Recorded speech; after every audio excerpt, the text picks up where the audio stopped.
정말 놀라운 일이 벌어졌습니다. 리튬을 뛰어넘는 배터리는 없다고 단언하던 세계의 전문가들이 한국에 와서 빠른 충전은 물론 물에 넣어도 멀쩡하고 심지어 고온에서도 폭발하지 않는 마법 같은 배터리. 한국은 왜, 그리고 어떻게 이런 걸 만들어낸 걸까요? 지금부터 그 놀라운 이야기 시작하겠습니다. 잠시만요. 구독과 좋아요 눌러주시고 시청 꼭 부탁드립니다. 저는 루이스 벤틀리입니다. 미국 국방부 에너지 실사단장으로 일하고 있죠. 아침 7시 펜타곤 지하 3층 회의실에서 오늘도 하루가 시작됐습니다. 벤틀리 단장님, 이번 분기 차세대 배터리 기술 실사 대상국 리스트입니다. 부관이 건넨 파일을 펼쳐보니 익숙한 나라들이 눈에 들어왔습니다. 중국, 독일, 캐나다. 당연한 순서죠. 그런데 마지막 페이지 하단에 작은 글씨로 적힌 나라 하나가 보였습니다.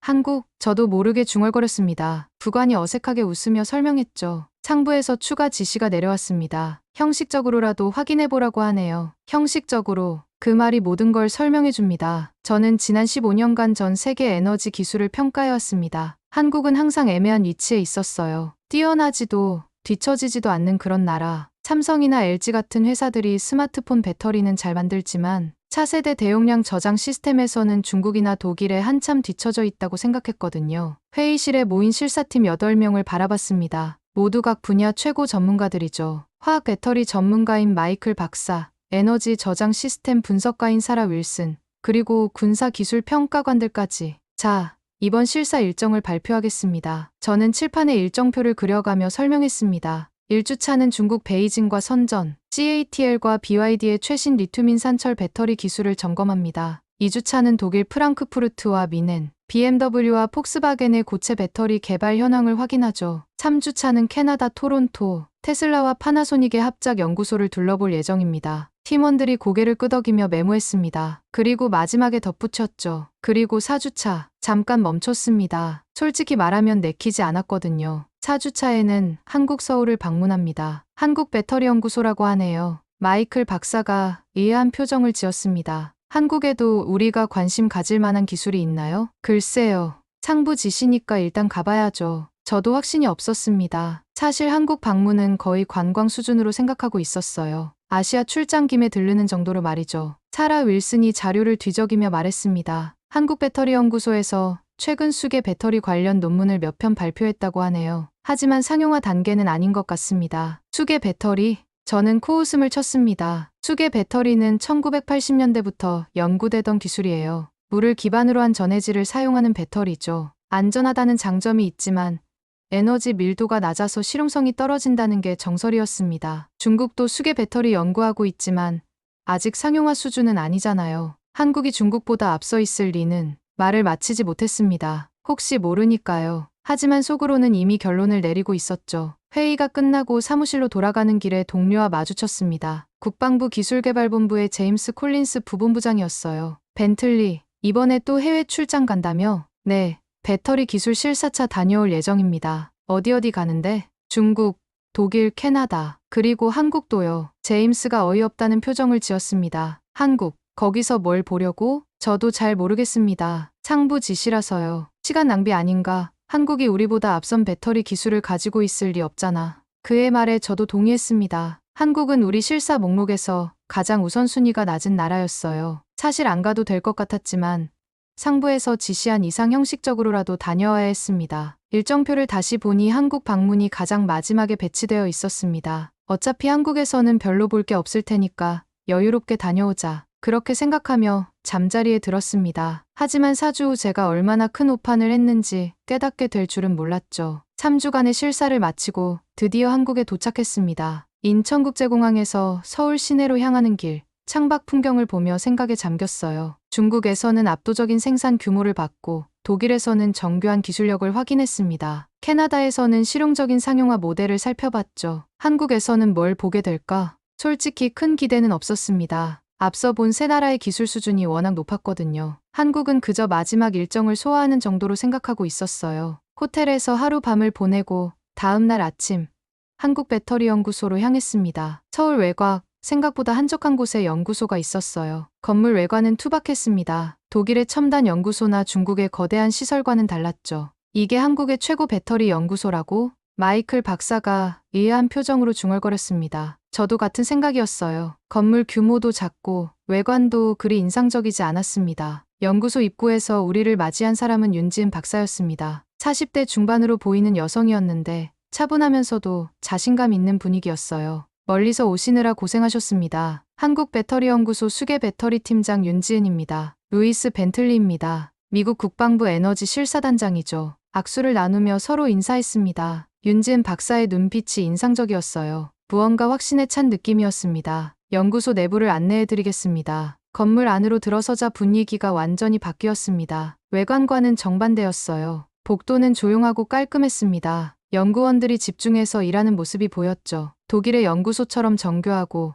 동시에 중국의 연구소처럼 활기차 보였습니다. 우리 연구소는 2019년에 설립됐습니다. 수계 배터리 전문 연구기관이죠. 윤지은 박사가 설명하며 앞장섰습니다. 수계 배터리만 연구하시나요? 사라 윌슨이 물었습니다. 네, 저희는 오직 수계 배터리만 연구합니다. 다른 기술에는 손대지 않아요. 특이한 전략이었습니다. 보통 연구소는 여러 분야를 동시에 연구하는데 한 분야만 집중한다는 게 신선했어요. 첫 번째 실험실에 들어갔습니다. 각종 측정 장비들이 가득했는데 생각보다 규모가 컸어요. 연구원 7, 8명이 조용히 실험하고 있었습니다. 여기서는 전해질 개발을 담당합니다. 윤지은 박사가 실험 중인 장비를 가리키며 설명했어요. 수계 배터리의 핵심은 전해질입니다. 물 기반이라서 안전하지만 에너지 밀도를 높이는 게 관건이죠. 저는 고개를 끄덕였습니다. 이미 알고 있는 내용이었거든요. 수계 배터리의 한계는 명확했습니다. 안전하지만 성능이 떨어진다는 것. 두 번째 실험실로 이동했습니다. 여기는 조금 달랐어요. 큰 수조 같은 것들이 여러 개 있었습니다. 여기가 저희 연구소의 핵심입니다. 윤지은 박사의 목소리에 자부심이 느껴졌어요. 수조 안에 배터리 모듈을 넣고 테스트합니다. 물속에서도 정상 작동하는지 확인하는 거죠. 흥미로웠습니다. 물속에서 배터리를 테스트한다니 일반적인 리튬 배터리라면 상상도 할 수 없는 일이에요. 그런데 가까이 다가가서 보니 놀라운 광경이 펼쳐졌습니다. 투명한 수조 안에서 배터리 모듈이 조용히 작동하고 있었어요. LED 불빛이 깜박거리고 디스플레이에는 각종 수치가 표시되고 있었습니다. 지금 몇 시간째 작동 중인가요? 저도 모르게 물어봤습니다. 128시간째입니다. 뭐라고요? 마이클 박사가 믿기지 않는다는 표정을 지었어요. 저도 마찬가지였습니다. 128시간이면 5일이 넘잖아요. 물속에서 그렇게 오래? 네. 정확히 128시간 43분째 정상 작동 중입니다. 윤지은 박사가 옆에 있는 모니터를 가리켰어요. 실시간으로 배터리 상태가 표시되고 있었습니다. 전압, 전류, 온도, 모든 수치가 안정적으로 유지되고 있었죠. 발열은 없나요? 거의 없습니다. 순행식이라서 온도 상승이 극히 미미해요. 이건 정말 놀라운 일이었습니다. 리튬 배터리는 과열 위험 때문에 복잡한 냉각 시스템이 필요한데 이 배터리는 물 자체가 냉각제 역할을 하고 있었어요. 에너지 밀도는 어느 정도인가요? 사라 윌슨이 핵심을 짚는 질문을 했습니다. 리튬 인산철 배터리의 85% 수준입니다. 85%라고요? 저는 깜짝 놀랐습니다. 수계 배터리가 그 정도 에너지 밀도를 낼 수 있다는 건 상식을 뒤엎는 일이었어요. 어떻게 그게 가능하죠? 전해질 조성을 개선했습니다. 기존 수계 전해질의 한계를 돌파한 거죠. 윤지은 박사의 설명이 계속됐지만 저는 여전히 믿기지 않았습니다. 너무 완벽했거든요. 세 번째 실험실에서는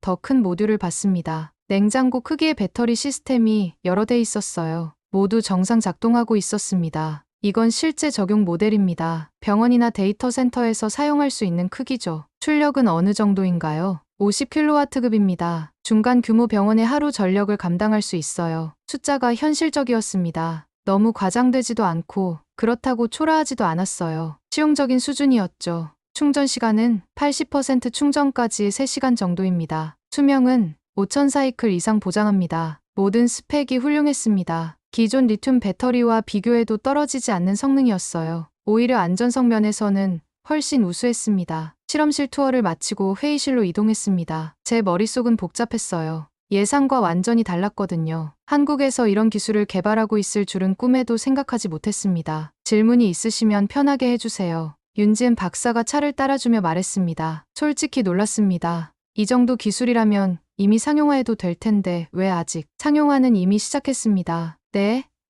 작년부터 소규모로 생산하고 있어요. 주로 동남아시아 지역에 공급하고 있습니다. 또 다른 놀라운 소식이었습니다. 이미 시장에 나와 있다는 뜻이었거든요. 어떤 용도로 사용되고 있나요? 주로 재난 대응용입니다. 태풍이나 지진으로 정전이 발생했을 때 응급 전력을 공급하는 용도죠. 실용적인 용도였습니다. 안전성이 가장 중요한 상황에서 사용되고 있었어요. 회의실을 나서며 저는 생각에 잠겼습니다. 한국에서 이런 기술을 개발했다는 게 믿기지 않았어요. 중국의 대량 생산 기술, 독일의 정밀함, 캐나다의 실용성, 한국은 이 모든 것을 조화롭게 갖추고 있었습니다. 동료들과 숙소로 돌아가는 길에 마이클 박사가 먼저 입을 열었습니다. 뭔가 이상해. 저도 같은 생각입니다. 너무 완벽하지 않나요? 사라 윌슨도 동의했어요. 저희 모두 같은 의심을 하고 있었죠. 데이터 조작 가능성을 배제할 수 없습니다. 제가 조심스럽게 말했습니다. 15년간 이 일을 해오면서 가짜 데이터를 본 적이 한두 번이 아니었거든요. 특히 개발도상국에서는 더욱 그랬어요. 호텔 회의실에서 긴급팀 미팅을 가졌습니다. 오늘 수집한 모든 데이터를 다시 검토해봤어요. 128시간 연속 작동이라는 게 말이 됩니까? 기존 수계 배터리 논문들을 보면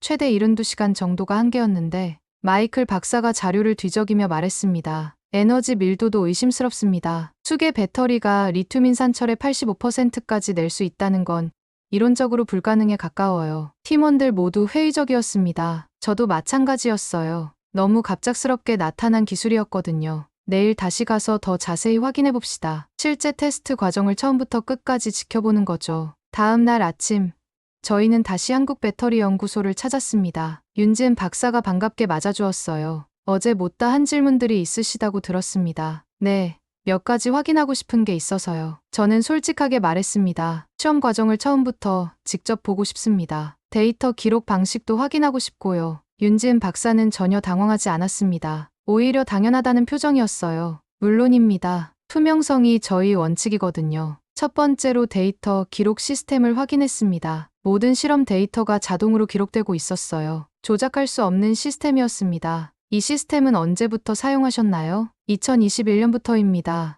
외부 감사를 대비해서 도입했어요. 시스템이 탄탄했습니다. 데이터 위조 가능성은 낮아 보였어요. 두 번째로 실제 배터리 제작 과정을 봤습니다. 전해질 제조부터 조립까지 모든 과정을 공개했어요. 이게 저희만의 전해질 조성입니다. 윤지은 박사가 화학식이 적힌 보드를 보여줬습니다. 복잡한 화학 구조였어요. 아연 기반 전해질에 특수 첨가제를 넣었습니다. 이게 핵심이죠. 마이클 박사가 화학식을 자세히 살펴봤습니다. 이론적으로는 가능해 보이네요. 하지만 실제로 작동하는지는 직접 만들어 보시겠습니까? 네.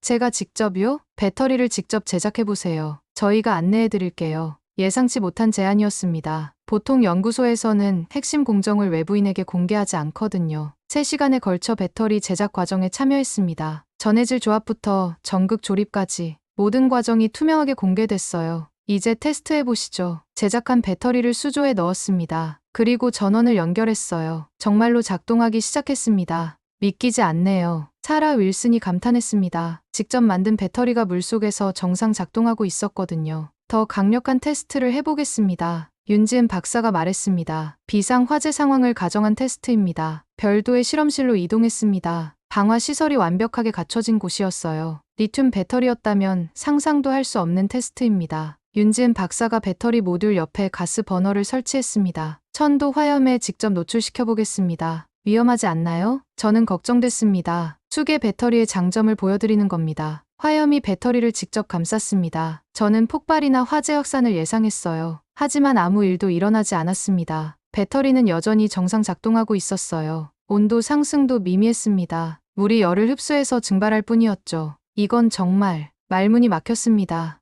리튬 배터리라면 이미 폭발했을 상황이었거든요. 5분간 화염 노출 후에도 정상 작동합니다. 모니터에 표시된 수치들이 안정적이었습니다. 전압 강화도 거의 없었어요. 과충전 테스트도 해보시겠습니까? 더 강력한 테스트였습니다. 전격 전압의 150%까지 충전해봤어요. 역시 폭발이나 발화 현상은 없었습니다. 물리적 충격은 어떨까요? 망치로 배터리를 직접 타격했습니다. 외관은 손상됐지만 폭발하지 않았어요. 전해질이 물이라서 누출돼도 안전했습니다. 하루 종일 각종 테스트를 지켜봤습니다. 모든 테스트에서 수계 배터리는 안정성을 보여줬어요. 의심했던 데이터들이 모두 사실로 확인됐죠. 저희가 잘못 생각했나 봅니다. 마이클 박사가 인정했습니다. 데이터 조작이 아니라 정말 뛰어난 기술이네요. 사라 윌슨도 감탄했어요. 저는 복잡한 심정이었습니다. 의심이 경외로 바뀌고 있었거든요. 한국이 정말로 혁신적인 배터리 기술을 개발했다는 사실을 받아들여야 했어요. 솔직히 고백하겠습니다. 저는 윤지은 박사에게 말했습니다. 처음에는 데이터 조작을 의심했습니다. 너무 완벽해서 믿기지 않았거든요. 윤지은 박사가 웃으며 답했습니다. 당연한 반응이에요. 저희도 처음 성공했을 때 믿기지 않았거든요. 언제부터 이런 성과가 나왔나요? 3년 전부터 본격적인 성과가 나오기 시작했습니다. 하지만 상용화까지는 2년이 더 걸렸어요.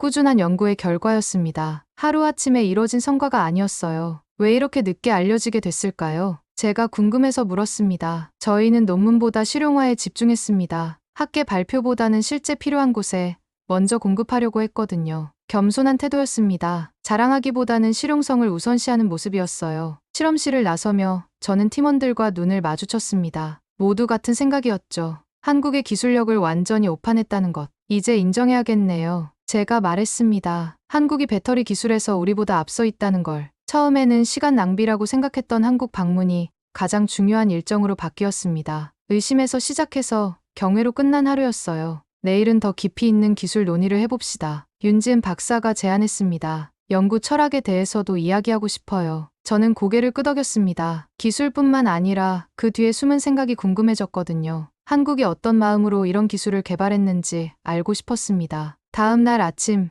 저희는 예정보다 일찍 연구소에 도착했습니다. 어제의 충격이 가시지 않은 상태에서 더 많은 것을 알고 싶었거든요. 윤지은 박사가 연구소 카페에서 우리를 맞이했습니다. 어제 밤잠 못 주무셨을 것 같은데요. 윤지은 박사가 미소 지으며 말했습니다. 솔직히 그랬어요. 너무 많은 걸 봤거든요. 저는 정직하게 답했습니다. 정말로 잠을 설쳤거든요. 한국의 기술이 이 정도일 줄은 상상도 못했으니까요. 오늘은 좀 다른 이야기를 해보고 싶습니다. 윤지은 박사가 커피를 따라주며 말했어요. 기술적인 부분은 어제 충분히 보셨으니까 오늘은 왜 저희가 이 기술을 개발하게 됐는지 말씀드리고 싶어요. 흥미로운 제안이었습니다. 기술의 배경에 있는 철학을 듣고 싶었거든요. 한국은 늘 에너지 수입국이었습니다. 윤지은 박사가 차분하게 이야기를 시작했어요. 석유도, 가스도, 우라늄도 모두 수입해야 했죠. 에너지 자립이라는 건 꿈 같은 이야기였어요. 저는 고개를 끄덕였습니다. 한국의 에너지 사정은 잘 알고 있었거든요. 2019년에 이 연구소가 만들어진 이유도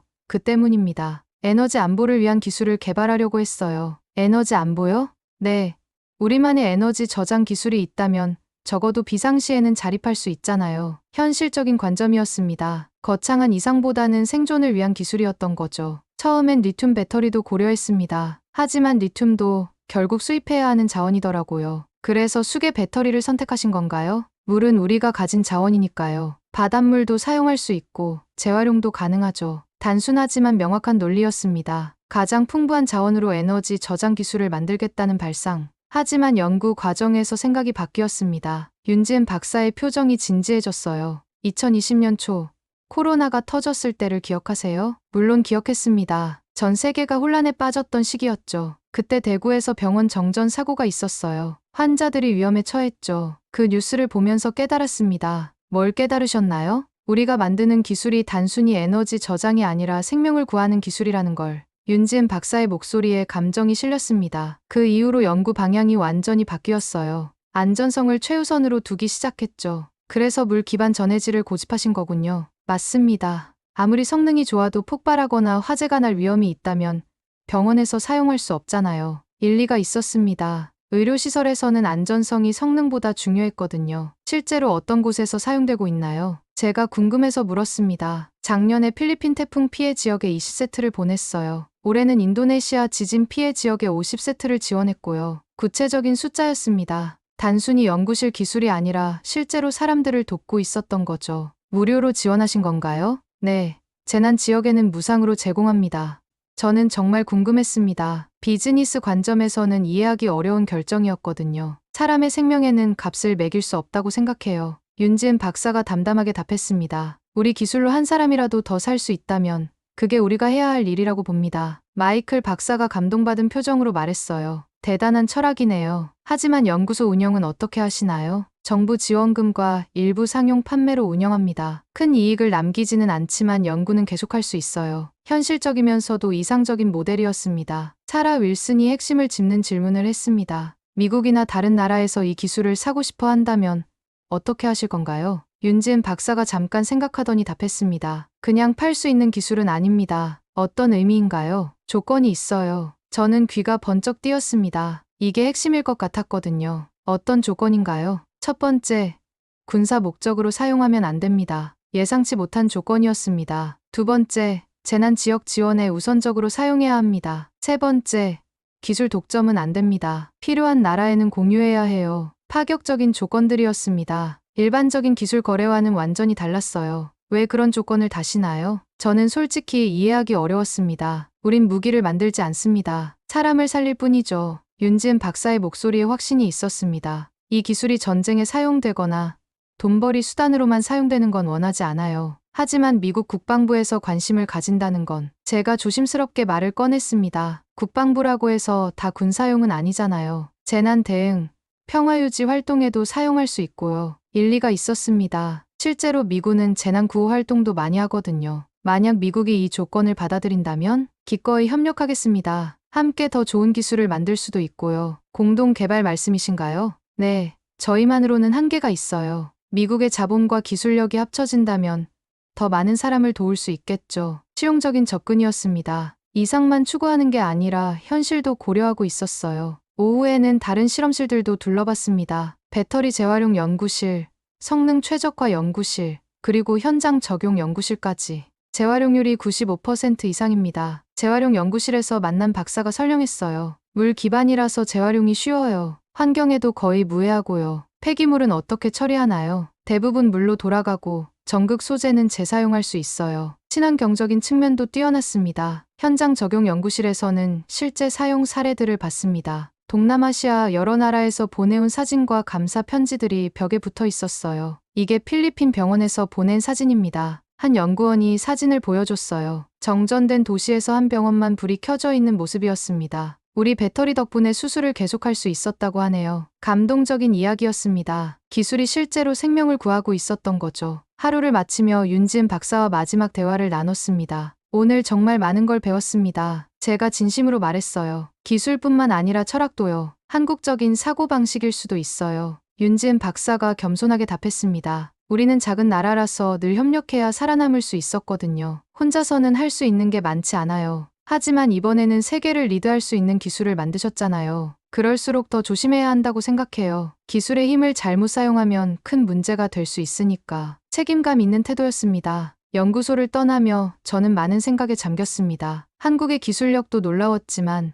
그보다 더 인상 깊었던 건 그들의 철학이었어요. 기술을 사람을 위해 사용한다는 분명한 가치관. 호텔로 돌아와서 팀 미팅을 가졌습니다. 오늘 들은 이야기들을 정리해야 했거든요. 특히 한국의 기술 이전 조건들에 대해서는 심도 있는 논의가 필요했어요. 군사 목적 사용 금지라니 이게 말이 됩니까? 마이클 박사가 먼저 문제를 제기했습니다. 우리는 국방부 소속인데 군사용으로 사용하지 말라는 조건을 어떻게 받아들이죠? 하지만 재난 대응이나 평화유지 활동에는 사용할 수 있다고 했잖아요. 사라 윌슨이 반박했어요. 실제로 우리 군대도 재해 구조 작업을 많이 하고 있고요. 저는 복잡한 심정이었습니다. 한국의 조건들이 비현실적으로 보이기도 했지만 한편으로는 이해할 만했거든요. 일단 본국에 보고부터 하고 판단받아 봅시다. 그런데 펜타곤에 전화를 걸어 상황을 보고하자마자 예상치 못한 반응이 돌아왔습니다. 벤틀리, 지금 뭐라고 했나? 제임스 콜린스 부본부장의 목소리가 놀라움으로 가득했어요. 한국에서 수계 배터리 기술을 개발했다고 했습니다. 상당히 뛰어난 수준이에요. 수계 배터리가 리튬 인산철의 85% 성능을 낸다고?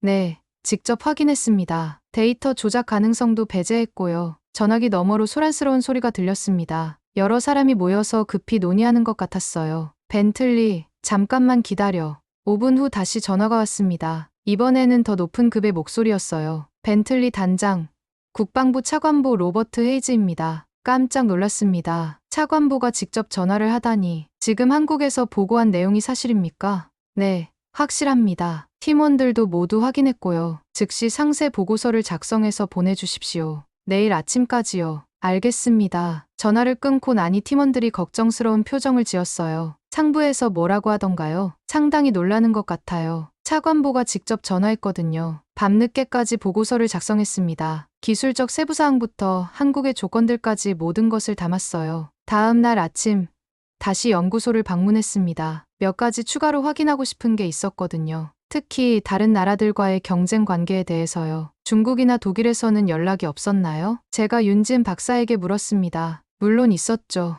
작년부터 꾸준히 연락이 오고 있어요. 어떤 제안들이었나요? 중국은 가격으로 승부하려고 하더군요. 윤진 박사가 웃으며 말했어요. 기술 전체를 사겠다면서 엄청난 금액을 제시했어요. 얼마나요? 10억 달러 이상이었던 것 같아요. 상당한 금액이었습니다. 웬만한 연구소라면 거절하기 어려운 수준이었죠. 거절하셨나 보네요. 네, 조건이 맞지 않았어요. 중국은 자국 내에서만 사용하겠다고 했거든요. 독일은 어땠나요? 독일은 다른 방식이었어요. 특허 공동 소유를 제안했죠. 특허 공동 소유요? 독일 기업들과 합작해서 유럽 시장을 함께 개척하자는 제안이었어요. 특허는 공동으로 소유하고 수익도 나누자는 거였죠. 영리한 접근이었습니다. 독일답게 체계적이고 법적으로 안전한 방식이었어요. 그것도 거절하신 건가요? 아직 검토 중입니다. 나쁘지 않은 제안이거든요. 조금 당황했습니다. 독일 제안을 긍정적으로 검토하고 있다니. 독일 제안의 장점이 뭔가요? 유럽 시장 진출이 쉬워지고 기술적 보완도 가능해요. 독일의 정밀 제조 기술과 우리 기술이 합쳐지면 더 좋은 제품을 만들 수 있을 것 같아요. 일리가 있었습니다. 독일의 제조업 기술은 세계 최고 수준이었거든요. 하지만 아직 결정하지는 않았어요. 윤지은 박사가 덧붙였습니다. 저희 조건에 맞는 파트너를 찾고 있는 중이에요. 미국은 어떻게 생각하세요? 미국이 저희 조건을 받아들인다면 가장 좋은 파트너가 될 수 있어요. 왜 그렇게 생각하시나요? 자본력도 있고 기술력도 뛰어나니까요. 그리고 무엇보다 글로벌 재난 대응 경험이 풍부하잖아요. 미국의 장점을 정확히 파악하고 있었습니다. 그때 다른 실사팀원들이 의견을 냈습니다. 하지만 현실적으로 보면 중국이나 독일 제안이 더 유리하지 않나요? 마이클 박사가 조심스럽게 말했어요. 중국은 거액을 제시했고 독일은 안정적인 파트너십을 보장하는데 미국의 경우 조건이 너무 까다로울 수 있어요. 사라 윌슨도 동의했습니다. 국방부 승인 과정도 복잡하고 의회 검토도 받아야 하고요. 윤지은 박사가 고개를 끄덕였습니다. 맞는 말씀이에요. 하지만 저희는 단순히 유리한 조건만 보지 않아요. 그럼 뭘 중요하게 보시나요? 가치 공유입니다. 가치 공유요? 기술을 어떤 목적으로 사용할 것인가에 대한 철학이 맞아야 해요. 윤지은 박사의 표정이 진지해졌습니다. 중국은 자국 이익만 우선시하고 독일은 유럽 중심적이에요. 하지만 미국은 전 세계적 관점을 가지고 있잖아요. 그렇긴 하지만 마이클 박사가 말을 이으려다 멈췄습니다. 물론 미국도 자국 이익을 우선시하긴 해요. 윤지은 박사가 먼저 말했습니다. 하지만 그 과정에서 다른 나라들도 함께 도움받을 수 있는 구조를 만들 가능성이 높아 보여요. 현실적이면서도 희망적인 관점이었습니다. 점심 후에 연구소 내 다른 팀들과도 만나봤습니다. 상용화팀, 해외협력팀, 그리고 정책연구팀까지. 상용화 팀장은 솔직한 고민을 털어놨습니다. 사실 어려운 상황이에요. 우리 기술은 뛰어나지만 생산 규모가 작거든요. 얼마나 생산하고 계신가요? 월 100세트 정도예요. 대량 생산 시설이 없어서 한계가 있죠. 중국이나 독일과 협력하면 해결될 문제 아닌가요? 그렇긴 해요. 하지만 대량 생산에만 집중하면 품질 관리가 어려워져요. 딜레마였습니다. 규모를 키우면 품질을 잃을 수 있고 품질을 유지하면 규모가 제한될 수밖에 없었어요. 해외협력팀장은 다른 관점을 제시했습니다. 저희가 받은 제안들을 보면 각각 장단점이 있어요. 구체적으로 어떤 차이가 있나요? 중국은 돈은 많이 주지만 기술 독점을 원해요. 독일은 안정적이지만 보수적이고요. 미국은 어떻게 보세요? 아직 구체적인 제안을 받지 못했어요. 하지만 가능성은 가장 클 것 같아요. 왜요?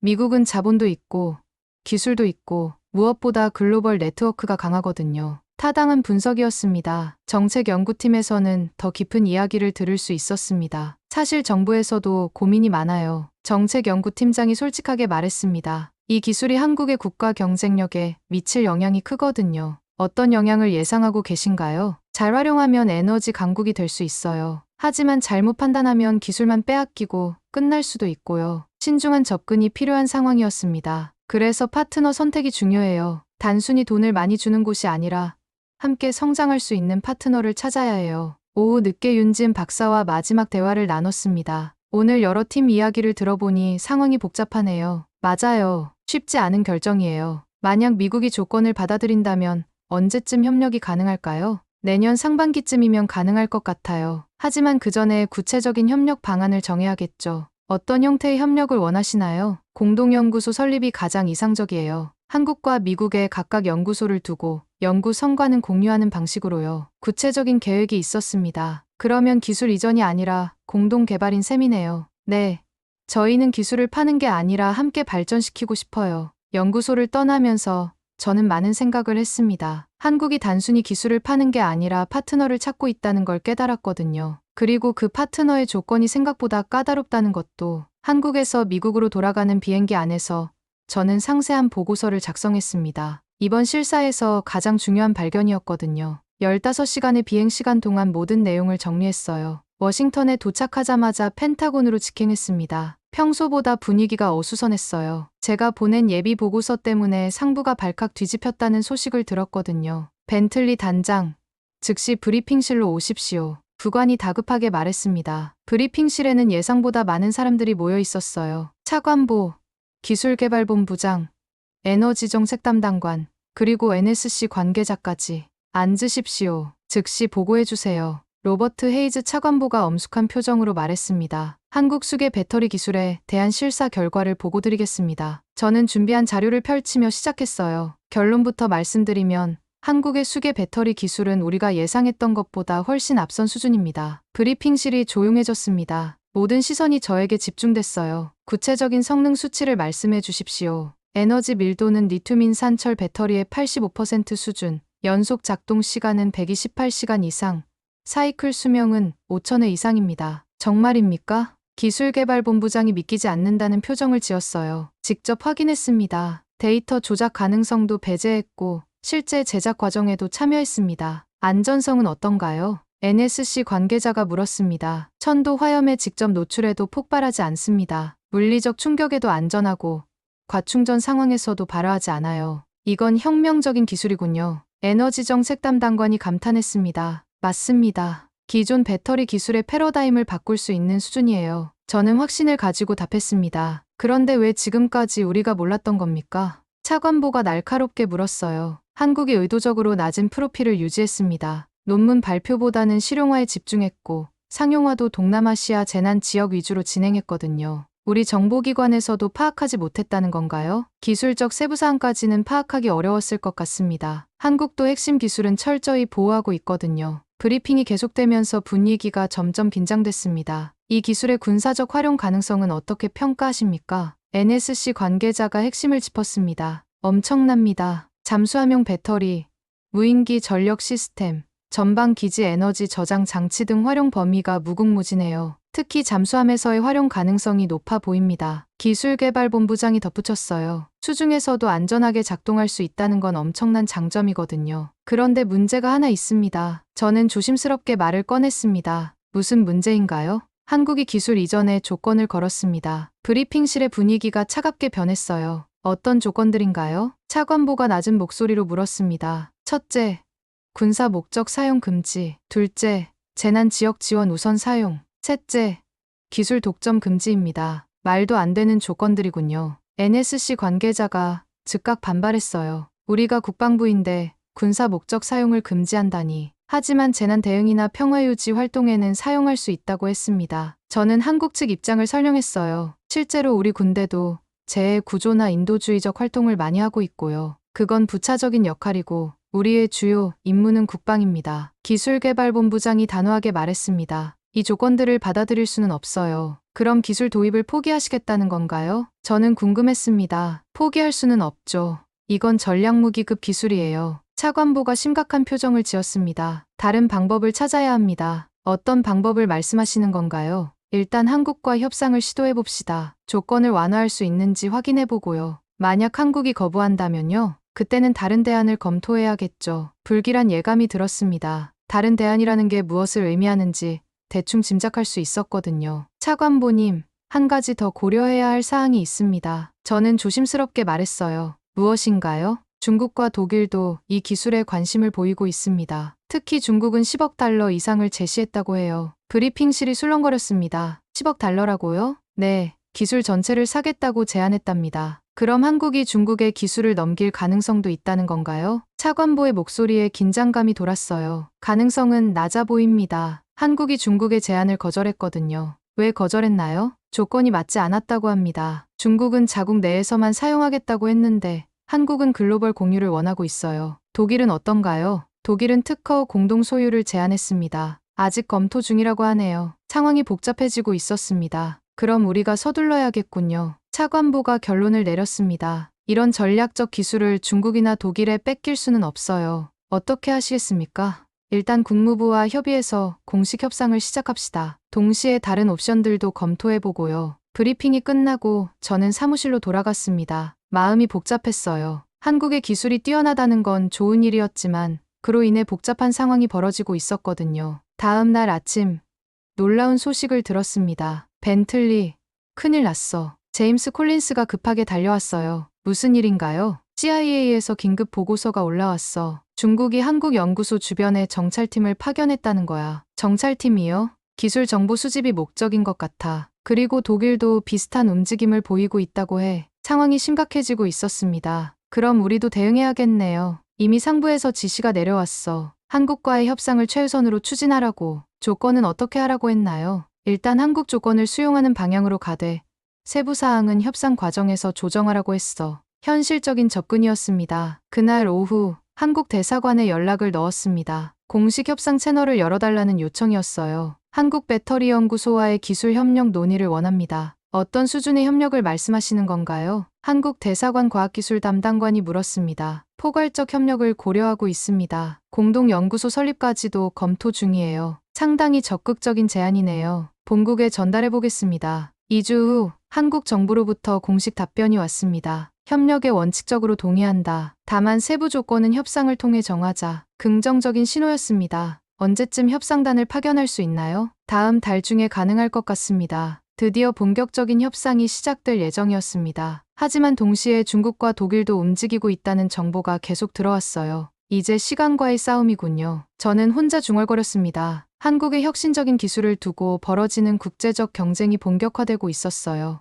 2024년 12월 15일 오후 3시 27분 필리핀 중부 보울섬에서 규모 7.2의 강진이 발생했습니다. 저는 그때 워싱턴의 사무실에서 한국과의 협상 준비를 하고 있었어요. CNN 속보가 나온 건 지진 발생 2시간 후였습니다. 필리핀 중부 대지진, 사망자 200명 넘어서 뉴스를 보면서 안타까운 마음이 들었습니다. 하지만 그때는 이 지진이 한국 배터리 기술의 증가를 보여주는 계기가 될 줄은 몰랐어요. 지진 발생 6시간 후 더 심각한 소식이 들려왔습니다. 필리핀 전 지역 대정전, 복구 기간 최소 일주일, 전력망이 완전히 마비된 상황이었습니다. 병원들이 가장 큰 위험에 처했어요. 정전으로 인해 수술을 중단해야 하고 중환자실 장비들이 멈춰서는 상황이었거든요. 다음 날 아침 놀라운 뉴스가 나왔습니다. 보울섬 세부 병원만 전력 유지, 수술 계속 진행. 어떻게 한 병원만 전력을 유지할 수 있었을까요? 궁금해서 뉴스를 자세히 봤는데 깜짝 놀랐습니다. 한국에서 제공한 수계 배터리 시스템 덕분에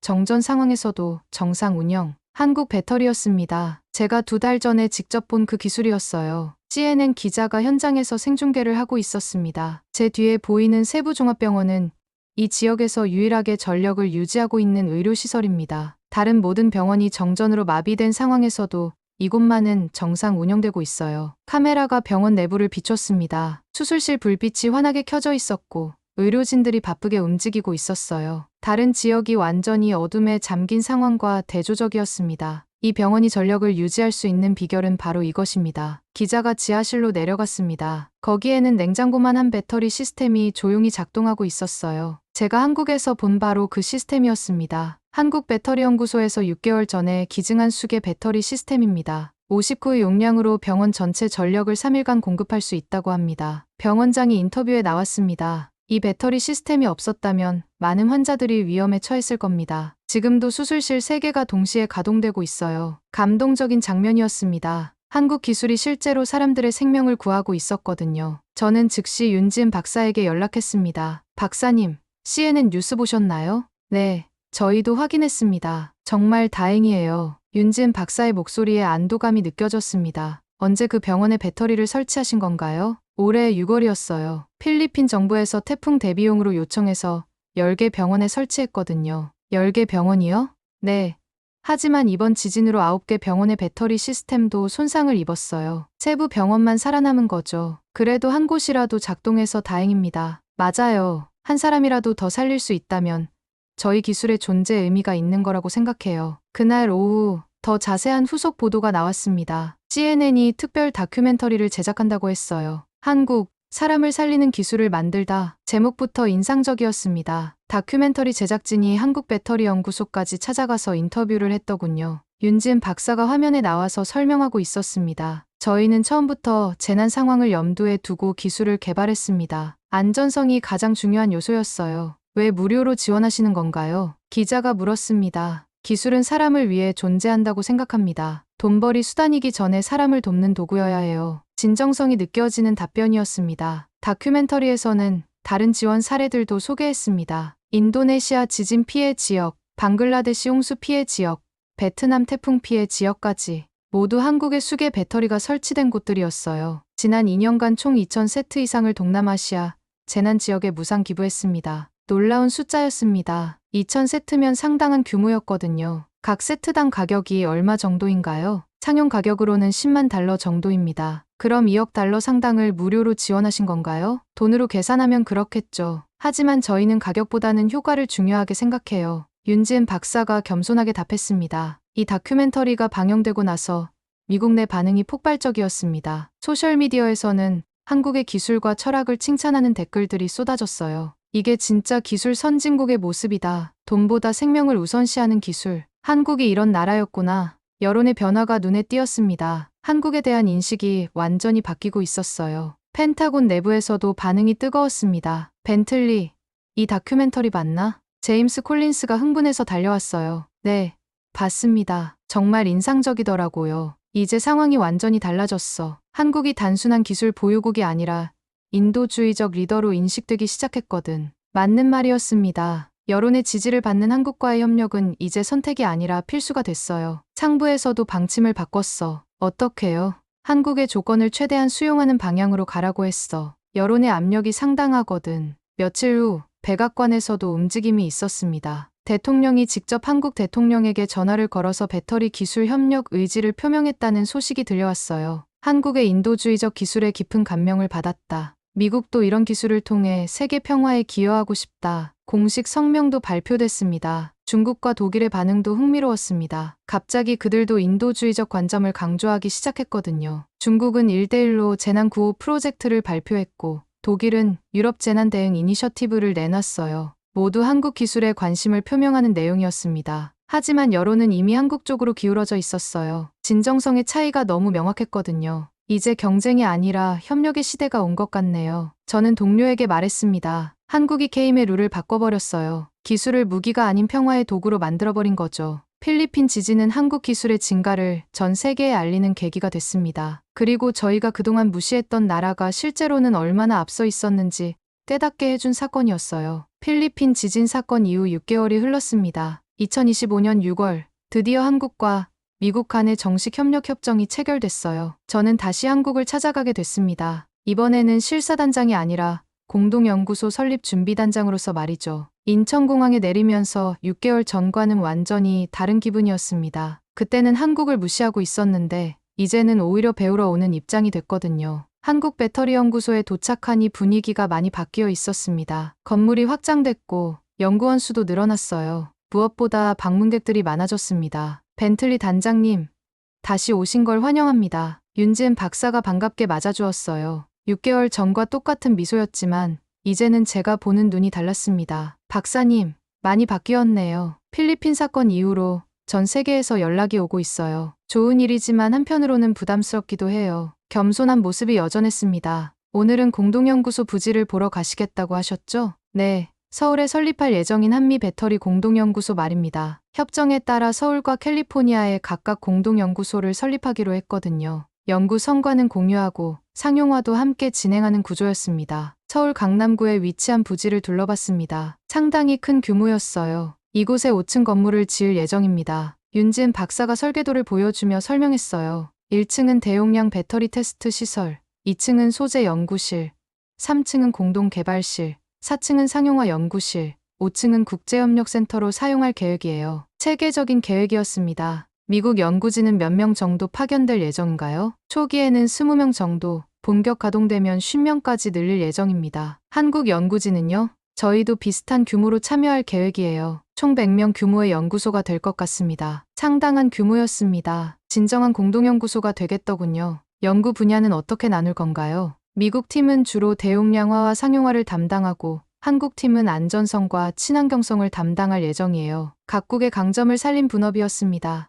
오후에는 기존 연구소에서 미국 파견 연구진들과 미팅을 가졌습니다. 벌써 5명의 미국 연구자들이 와서 한국 팀과 함께 일하고 있었어요. 어떠세요? 한국에서 연구하는 기분이? 제가 MIT에서 온 데이비드 김 박사에게 물었습니다. 솔직히 놀랐어요. 연구 수준이 생각보다 훨씬 높거든요. 구체적으로 어떤 점이 인상적이었나요? 체계적인 안전성 테스트 과정이요. 미국에서는 성능 위주로 연구하는 경우가 많은데 여기서는 안전성을 먼저 확보하고 성능을 높이는 접근을 해요. 흥미로운 관점이었습니다. 스탠포드에서 온 사라 존슨 박사도 의견을 냈습니다. 한국 연구진들의 협업 문화가 인상적이에요. 개인보다는 팀 전체의 성과를 중요하게 생각하더라고요. 그게 연구에 도움이 되나요? 많이 됩니다. 복잡한 문제를 여러 관점에서 접근할 수 있거든요. 문화적 차이가 연구에도 영향을 미치고 있었습니다. 윤지은 박사와 1대1 미팅도 가졌습니다. 이번 협력을 통해 어떤 성과를 기대하고 계신가요? 제가 궁금해서 물었습니다. 기술적으로는 에너지 밀도를 90% 이상으로 끌어올리고 싶어요. 그리고 생산 비용도 30% 정도 줄일 수 있을 것 같고요. 구체적인 목표였습니다. 사회적으로는 어떤 기대를 하고 계세요? 더 많은 재난 지역을 도울 수 있게 되겠죠. 미국의 생산 능력과 우리 기술이 합쳐지면